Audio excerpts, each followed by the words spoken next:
Spotlight On, raising awareness on safeguarding with communities. Hello, I'm Nastasia Getchim, and this is Spotlight On, a podcast by the Safeguarding Resource and Support Hub. On this episode, we talk to Tamba Aliyu about why it's important to talk to communities about safeguarding and effective ways we can do that, including through drama and role play. Tamba Aliyu is an experienced safeguarding specialist who works with children and young people and adults at risk. He is skilled in mainstreaming safeguarding and protection against sexual exploitation, abuse and sexual harassment, as well as in investigations and community engagement. Tamba is currently based in Sierra Leone and is the Global Safeguarding Manager for Restless Development, a youth-led development agency that empowers young people to lead change in their communities.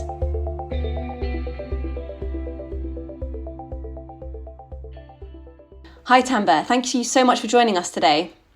Thank you very much. So can you tell us a bit about yourself and how you came to work in safeguarding? Yes, of course, it has been a wonderful experience over the past 8 years plus. It all started after the civil war in Sierra Leone, basically where though I was a little bit young, but we experienced the war. You know, it was very, very disastrous. It was really, really frustrating for us. But after the war, in 2002, we had a large number of influx of aid workers who came to Sierra Leone in order for them to help us. And during that time is when I started realizing that aid workers were actually involved in a kind of sexual exploitation and abuse, because at that time, we were going through hard times. That is where the vision came from. And whilst I was in university, I was involved in some kind of advocacy against sex for grade.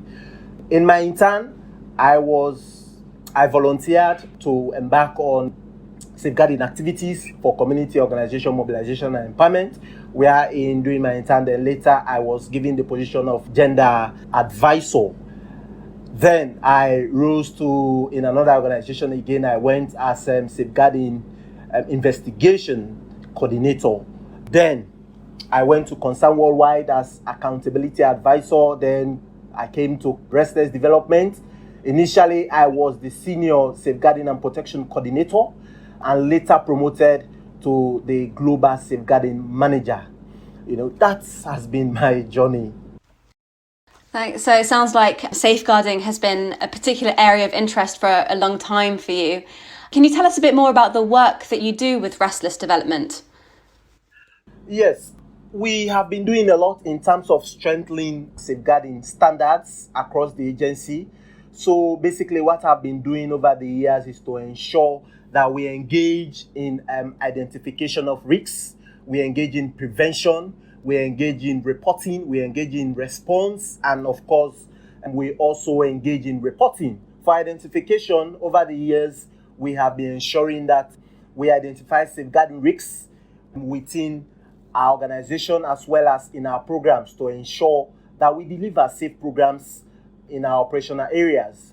So, in terms of the preventive measures, what we have been doing as an agency, we have been ensuring that systems are being put in place, for example, like strengthening our organizational culture, and that we ensure that at individual level, at leadership level, at organizational level, everyone knows their safeguarding roles and responsibility. And also, again, what we have also been doing is, I've also been ensuring that we promote equality, equity, and justice within Restless Development. In fact, that's why recently I developed the Women's Empowerment Policy. That one has been also signed off. What, again, I have also done within the course of my Restless journey is to ensure that we engage in safer recruitment and employee life cycle. Because we believe that people that we are going to employ should be safe from sexual exploitation and abuse. That's why we involve in serious vetting. We don't joke about that, right from advertisement to ensure that safeguarding is being popularized in during recruitment, during interview, and after post-interview, we ensure that strategy measures are put in place for effective vetting, because we want people that we will recruit that will not come and pose harm in our communities or the beneficiaries we are working with. So we also ensure that our programs are safe in those communities, because we believe that we will not want to go into the community and create more harm. So that's why we are involved. We deliver safe programs, etc. So in terms of our reporting, we have set up, we engage our beneficiaries in the 16th district of Sierra Leone, wherein we engage in a focus group discussion. We ask them to give us their preferred reporting mechanism, their preferred reporting channels. That is what they did. They gave us. We have installed those channels in those communities. We have both formal and informal reporting channels. We have the phone line. We have people we have trained in those communities that they identify that these are the people they trust, they want to report their safeguarding issues to. So we train those people only to report if our community members or beneficiary report safeguarding issue to them. Their responsibility is to report to us within 24 hours. So that is what we have done in terms of reporting. In fact, that's why in 2020 we were recognized by Bond because of that activity we undertook. So it has created a lot of impact in those communities. Now we are receiving a lot of issues, both valid and invalid, because we have those channels in those communities. So in terms of our response, we have been ensuring that we respond adequately to safeguarding issues. So in terms of case management, we have been proactive in terms of ensuring that we manage our case, and confidentiality is key. Safety, all the principles of CRM like confidentiality, safety, accessibility. That's why we conduct a focus group discussion with our beneficiaries in order for them to tell us their reporting channels, in those communities. So that is what I have been doing in Restless Development. And of course, we have also been ensuring that we raise awareness, because putting those channels in those communities is not enough, but we need to tell the people how they should report, what they should report on, and of course, we tell them about the confidentiality of those reporting channels. So that's what I've been doing over the years. As you said, raising awareness and communicating on, safeguarding issues and letting, communities know how they can report and what they can report is so important. But as we know, it can be very challenging too. Could you tell us in a bit more detail about some of the ways that you communicate safeguarding with the communities that you work with? Is there anything that you've tried that has been particularly effective or innovative? Yes. So over the years, before now, we have been using community engagement to conduct sensitization. But I developed a safeguarding online tool, which was installed in all the phones of the district safeguarding officers. Basically, they go to the community, they ask them questions surrounding safeguarding, their knowledge, beneficiaries and community members' knowledge on safeguarding, their knowledge on our referral pathways, their knowledge on our reporting channels, etc. A lot of questions. So when we analyze the data, it shows that in terms of awareness, we are at a low pace in terms of the knowledge of safeguarding in those communities. So I decided to change the strategy. Now, I look at it, I say, because of when you look at the level of understanding in terms of literacy in those communities, it's very low. So what I did was I look at all our projects. We have Enchimare, we have Leave No Girl Behind, we have so many other projects. So I decided to have drama groups. I first of all call all the district safeguarding officers.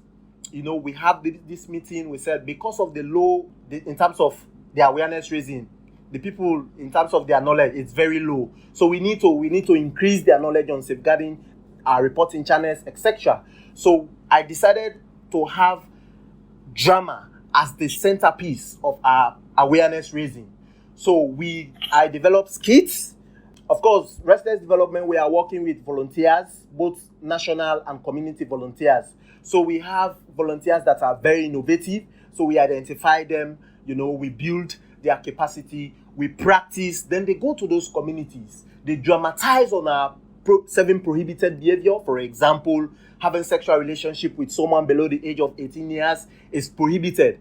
this is something they will dramatize so that the people will understand. And of course, one interesting part of it is after the drama, we'll ask the community members to give us, without saying any word, we ask them to give us their own understanding, what they understand through this drama. So they will give us their own understanding. And of course, it has been really wonderful. It has been helpful. The people make immense contribution on those prohibited behavior, and it has really helped, because sexual exploitation and abuse is something that has, it's something that's common in Sierra Leone, but because of the intervention of NGOs, and the government, it's actually reducing at a drastic pace, and that is why we are engaging our beneficiaries and community members using innovative measures, for example, like dramas and role play.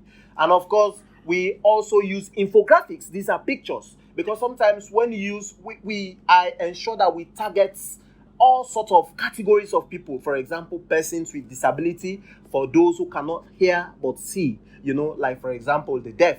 They can see the drama, they can see and understand, what we are dramatizing. For example, for those who cannot see but hear, we use storytelling. So that's what we have been. So we target all categories of people. That is why, as an organization, that's what we have been doing. And it has been contributing a lot, because these people, they know about our 2005, which is toll-free line. Because doing our drama, we bring out everything they need to know. For example, like what as staff, as staff or representative of Restless Development, what we are not supposed to do in those communities. And if we do those things, it is their right, it is their responsibility to report using those channels they have identified. So that's what we have been doing. And after the drama, after the role play, after the storytelling, we tell them, we ask of them to give us feedback. And it has been really wonderful. The feedback, it shows that they actually understand the strategy, the innovative ways we are using.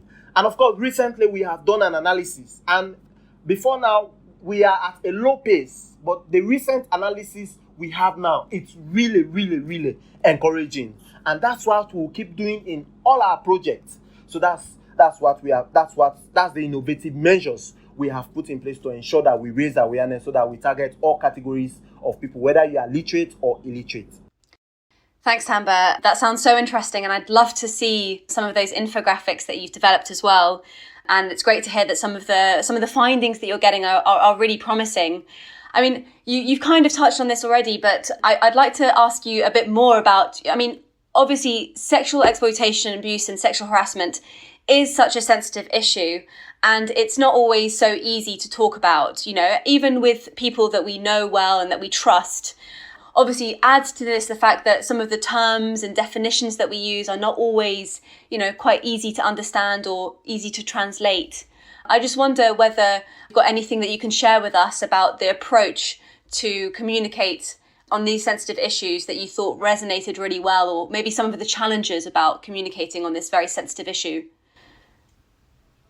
Yes, what I've been doing over the years is, of course, we believe that sexual exploitation and abuse is very sensitive, and that is why we have been ensuring that measures are put in place to overcome those challenges. So what we have been doing over the years is we have been engaging community stakeholders, because if we grasp the knowledge, then we will not have much challenge with engaging the community members. So we have been engaging them for the community stakeholders to know the implication of sexual exploitation and abuse. For example, we have, sometimes we use symbolism and we use our traditional setting for us to really bring out this message. For example, when you look at the hen, when the hen is raising the chicks, you find out that if anyone wants to harm those chicks, you find out that her reaction will be very much, devastating. So for the community people, when you say safeguard, they really understand the concept that it means protect. But to some extent, they find it very difficult. What does this protection mean? So that's the situation when we come in. We try to ensure that we try to raise their awareness for them to ensure that when they say safeguarding, it's more or less how you protect people from harm, exploitation, and abuse. So we have been ensuring that we use like a sort of like symbols for them to really understand what is safeguarding. When they say protection, what it means, how we should protect each other in our communities, in our spaces, in our settings. So we have been ensuring that sometimes we even use, like I said, like the infographics, the drawing. We use traditional settings. Wherein, for example, you see a woman plaiting her hair, how that it depicts in the picture, the message it is sending. So that's how we have been ensuring that these people really grasp the knowledge on safeguarding. They understand what safeguarding means. They understand its implication. They understand that if this happens, it's my responsibility to report. So that's what we have been using traditional means, our traditional, because this is something that has been in existence, but the extent at which now we look at it, it's quite different. So we ensure that we raise that awareness. We ensure that we use our traditional settings as an example on what safeguarding means. So that's what we have been doing. Is the audience primarily children or adults, or is it a mix of people within the community? So what we do is we target different people at different meetings. For example, because we want to give people opportunities for them to speak out. Because if you say we'll have meetings with children, adults at the same time, you find out that the children will not speak.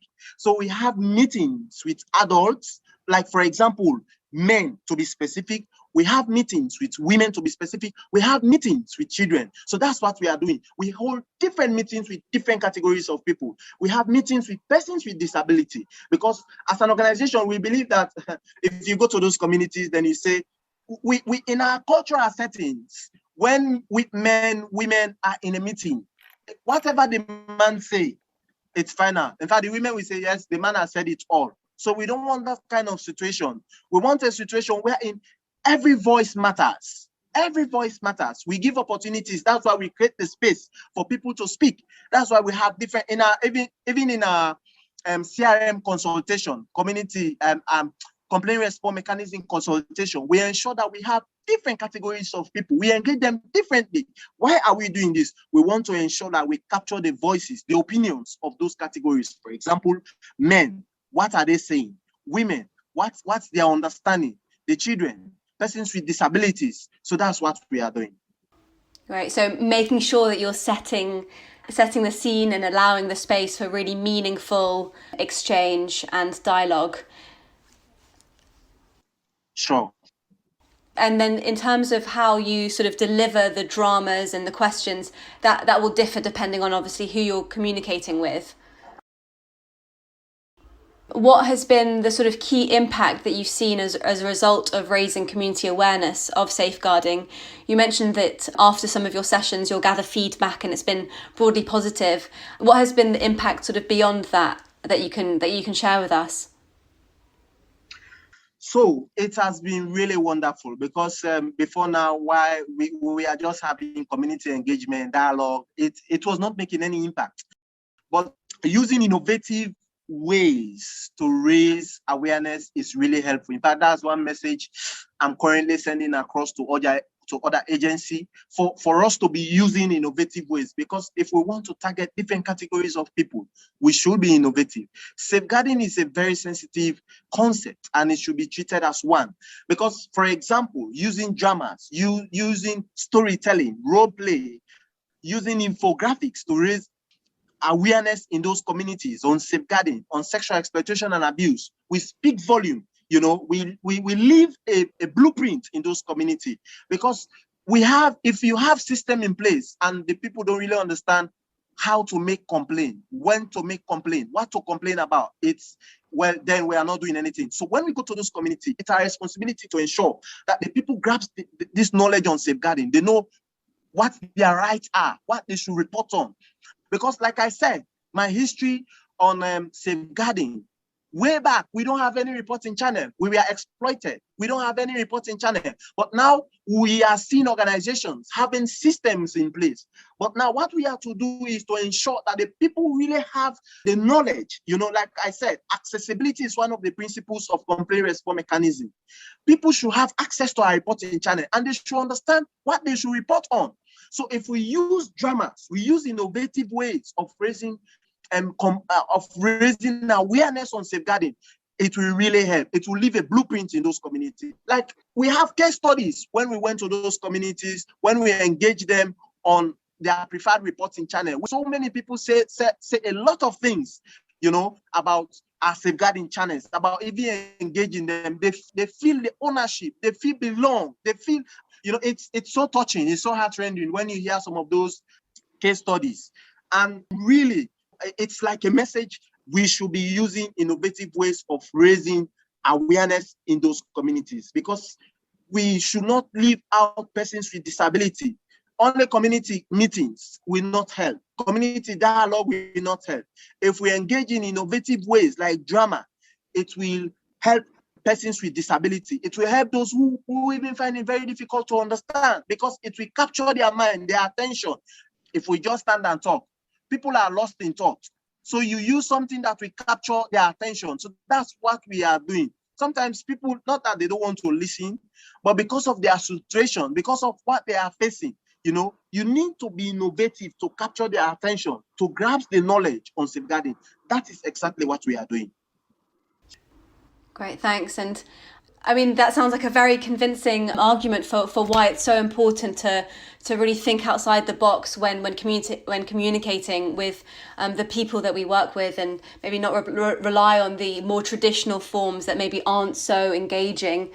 Do you have any key tips for our audience if they were interested in also using drama and role play to start communicating with members about safeguarding? Would you have any tips for them? Yes, I'll have tips for them. In fact, that's why when I put it on LinkedIn, I said I'm open for discussion. In fact, what we have been doing is been having a lot of meetings with different safeguarding focal person from different organizations. So one thing I'll always say is what I have been doing over the years is to ensure that, one, we tell them, you identify few people, you allow them to come forward. You don't force people to come and dramatize. You identify people, you bring out the information that we need people who can help us to raise awareness on safeguarding using drama. You try to identify the resources. So, having identified the resources, we design the script on what we are going to raise awareness on. For example, like for us, we have our 7 prohibited behavior. We have our reporting channels in those communities. So we identify all those, And one interesting thing again that they should always take into cognizance is the language. Language is very important. You communicate in the local dialect of the community people. In fact, that's why, like for us, we have community mobilizers and also national mobilizers. These community mobilizers are mobilizers that we recruit from the community, so they can speak the local dialect of those community people. So we engage them also. They are also part of the community. They are also part of the drama. They are also part of the drama. So that's what we have been doing. It has been really helpful. So language is very important. Then from there, you practice. You engage. After that, you haven't looked at how they are going to stage the drama, then you engage in practice, like 1 or 2 times or 3 times, then they go to the community. When they go to the community, and of course, I will also recommend that they include, maybe if they are working with volunteers, they also include the volunteers to be part of it. For example, like even allow some community members. It might be like if you are working with volunteers or you have focal person in those communities, you engage them as well, that they should be also part of the drama. And that will captivate them, because if the community people see that they have their own sons and daughters part of this drama group, they want to see them. They will appreciate the process. And by so doing, they will be learning why they are staging the drama. So that's the strategy we have been using. Well, I love it. Some really helpful tips in there. And yeah, a really important point around the kind of importance of language and local dialect, making sure that that's really, using terms and definitions that are, appropriate and easily understood and sensitive. Tamba, you've mentioned that you have been asking community members themselves to let you know about the ways that they prefer to report. Is there anything that you could share with us around successful, maybe more informal reporting channels that you found? Yes, so it has been really wonderful engaging the community people for them to give us their preferred reporting channel. So one example I had is we engaged the 16 districts in Sierra Leone. And of course, some community members said they want the Mami Queen to be like a focal person that will be communicating to us any safeguarding issue within their own community and around their surrounding. So this Mami Queen is like a woman's advocate, in Sierra Leone. That's the role of the Mami Queens. They are like advocating for women, their rights, advocating for them in terms of gender-based violence, etc. So at a point in time, we received one issue, and the issue was like someone was abused, and the person need medical attention, and they were kind of struggling how to refer this survivor. So what we did, what the volunteers did was they called me, and I called the Mami Queen. The Mami Queen called the district, that is responsible for the ambulance. They immediately respond to her call, and the survivor was taken immediately to the hospital. So these are some of our wonderful stories. We tell people that what we have been doing, we don't always rely on our own staff or whatsoever, but we also engage the community people. We train them how to report, and that's what exactly they have been doing. They have connections, sometimes they will be even ahead of us in terms of addressing those issues. Like, for example, like in case of referral, we have also trained them how to make referral. That's exactly what they did. They have been ensuring that they raise issue to us within the stipulated time, which is 24 hours. We also, they have been trained that they should not delay to report any safeguarding issue to us. And of course, they have also been trained how to access safety. And if that person need refer, they should refer immediately. So that's what they have been doing over the years. Wow, that's so interesting. Thank you so much for sharing, Tamba. Brilliant. And Tamba, from your perspective, was there anything that you really wanted to really highlight to our audience that maybe didn't come up in some of the questions that I asked you? Yes, I think one thing I really want to highlight. For me, I believe that we should change our strategies in terms of raising awareness. For far too long, we have been engaging in community meetings, community dialogue. I think this is the time for us to use innovative ways of raising awareness on safeguarding. Safeguarding has been a very sensitive subject, and it has created a lot of problem across the agencies, because a safeguarding issue alone, it's really complicated, That's why, but if we raise awareness, people know that safeguarding, they know about our safeguarding policies, they know about our reporting channel, it will help a lot. Because I think one gap we have is in terms of our beneficiaries, there is a kind of a knowledge gap, in terms of their awareness on safeguarding. Sometimes we go and put reporting channels in those communities. We just say, report through this channel, report through, but they don't actually know what they should report on. So if we can change our strategies, we engage them, using different approaches. These people will actually know what they should report on, when to report, how they should report, who to contact, what are some of our reporting channels, etc. Because if we change our strategies, we'll target all categories of people. Persons with disability also have the right to know about safeguarding. We need to target them as well. If we are using different strategies, we are using innovative ways of raising community awareness on safeguarding, it will help us a lot. I think this is something I just want to highlight. Yes, and you started off by saying that there was such low awareness among communities about how and what to report, and we all know in the sector that reporting is generally very, very low. And so to do this seems like such a great way to address that very real problem, and to take the kind of code of conduct and bring it to life through drama to really illustrate very clearly what's unacceptable behaviour, what is acceptable behaviour, and what people can do if they come into contact with that. So yes, thank you so much, Tamba. It was really, really great to hear from you.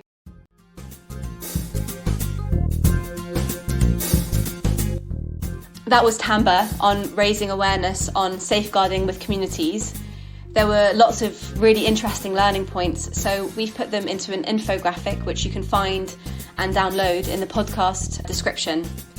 If you'd like to share your own experiences of raising awareness on safeguarding with communities, or if you'd like to share reflections on Tamba's approach, we'd love to hear from you. Please comment on this post on social media and we can start hearing and learning from each other. Thank you to Tamba for sharing your experience and to all of you for listening. We hope that you enjoyed this episode and we hope to see you on our next podcast.